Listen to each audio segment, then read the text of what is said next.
And then you had a great story where in the current environment where we all are virtual, you thinking about technology and its ease of use so that technicians could operate it and be able to still continue doing all of the design that you're doing in a totally different environment. Would you mind sharing that story as well, just to get people Um, thinking about technology and ease of use?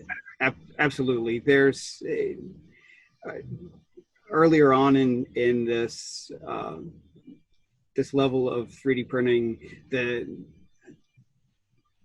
refinement was a challenge. There was tweaking that had to go on, and it kept it in the realm of somebody who was willing to invest the time to learn the system.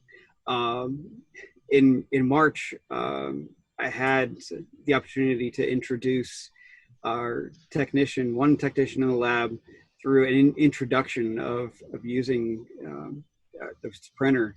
And the next thing I knew, it was working from home and could no longer show him directly face to face what to do with this equipment.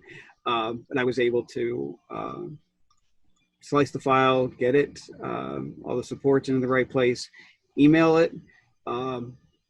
He was able to transfer it easily to the machine with a flash drive. It didn't have to deal with network connections, and hit success on the very first try after literally having never done it himself before.